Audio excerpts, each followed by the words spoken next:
When I hear dog owners looking for the highest value treat, it breaks my heart. You know, they're always looking for that jackpot reward. There's a reason for it. You start off in positive reinforcement because, hey, it's the good one, right? You start developing bad behaviors, and you realize that, you know what, these treats aren't going to fix shit when it comes to behaviors. Positive reinforcement, as you know it, is one quadrant of balanced. And positive reinforcement guarantees that you're going to springboard into balanced. So you're going to start off with the treats.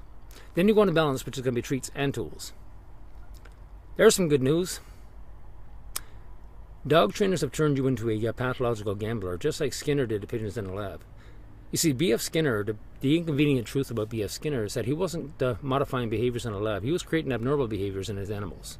He was creating behaviors. And he turned pigeons into pathological gamblers using positive reinforcement. What you're being told is positive reinforcement isn't positive reinforcement. Skinner kept his pigeons underweight and starving. And when dog trainers tell you to withhold food, that's exactly what he was doing. So Skinner took a pigeon, put him in a box, and there was a food vessel, which was covered, and then there was a peckboard and a light. And the pigeon was trying to do whatever it could to get food. The bird is starving. What Skinner did was put those birds on a variable schedule of reward, or reinforcement, not reward. That's the joke. He wasn't rewarding the birds. He was reinforcing the bird's behavior. So all of a sudden the food tray opens up to get a few pecks. Okay, what did they do to get that? And this is where the pigeon superstition comes in. This is why dogs do stupid things that are being treat trained. Look up pigeon superstition, you'll understand why. So B.F. Skinner would turn around and he would wait for the bird to do different things. They might spin around, they might flap their wings. It's the bird thinking that they're actually doing something to get the food. No, the computer's controlling the food. This is the whole joke. But yet they're telling you to give your dog a treat based on B.F. Skinner, what he was doing in that Skinner box. No, it doesn't work that way. That's not what Skinner was doing. Now, why are you a gambler? The dark side of positive reinforcement, if you go out and buy a lottery ticket and you win $10,000, that could be the positive consequence that turns you into a bloody gambler. Stop and think about that. Operant conditioning is the choices that you make and the positive and negative consequences of those choices. That's the positive and negative reinforcements that shape your behaviors. So if you see a spider's a negative reinforcement too if you're scared of spiders. Skinner would tell you when you see a spider, you're not reacting out of any kind of a choice. You're fight and flight.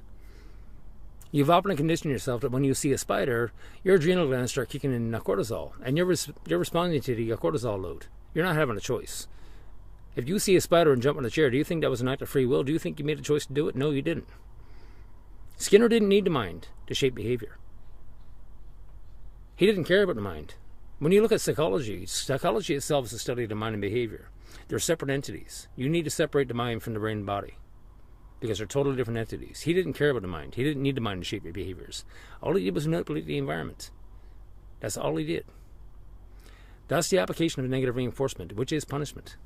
If you're scared of spiders, spiders are negative reinforcement to you. That spider, when you see a spider, is actually punishing you. It's the spider that's shaping your behavior, not free will. It's not a choice for you to jump on a chair. They have you looking for that highest jackpot reward, just like the bird was doing in the friggin' box.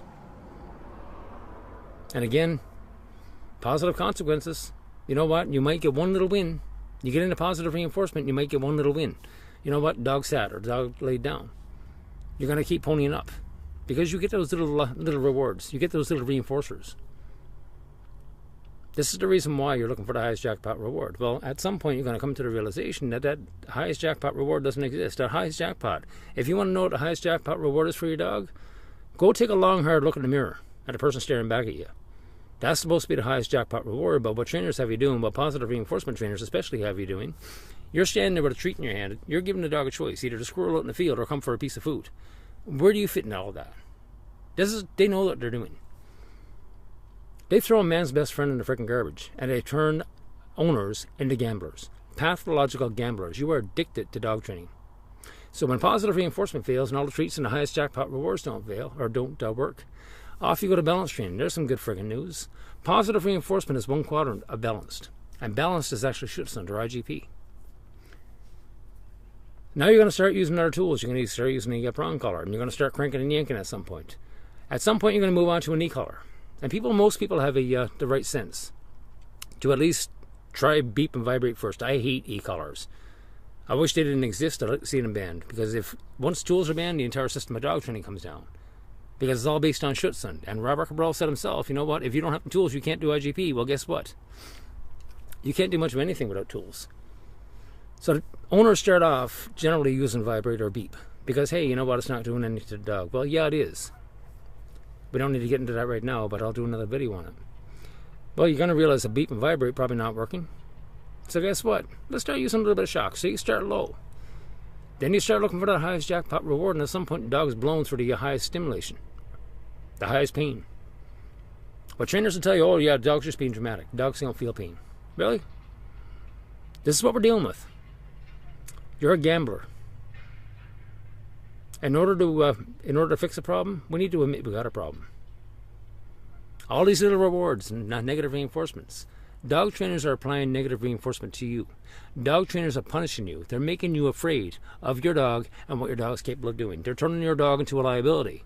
Then it's all, you know what, hire a trainer because you can't do it on your own. You can't possibly do it on your own. That's wrong. Dog trainers are screwing you up more.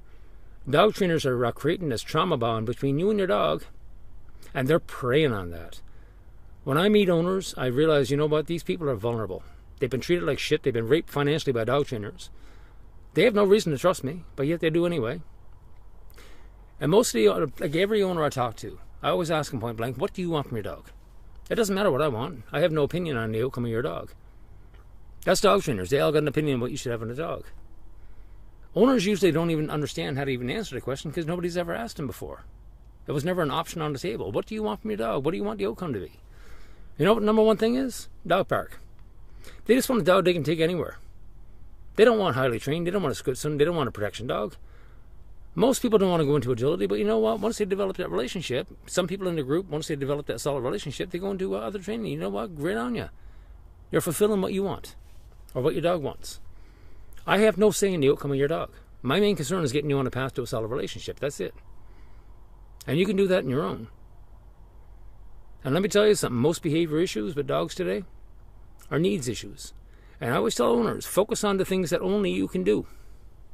And once you focus on the things that only you can do, all that proper exercise, job, everything, you'll have the dog you want.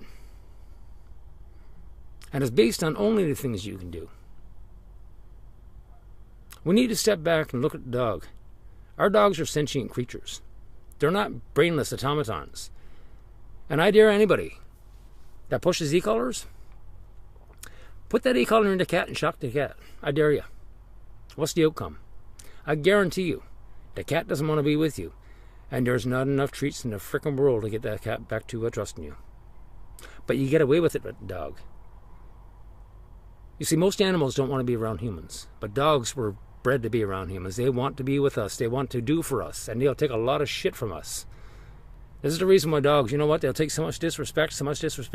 All the treats, all the tools, the prongs, the e-collars, this is all simple disrespect of the animal, of the sentient animal. And they take a lot of shit. And at some point, they're going to start fighting back. At some point, they're going to bite.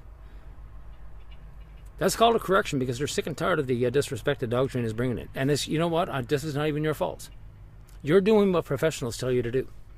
You're a victim in this garbage. That's the reality.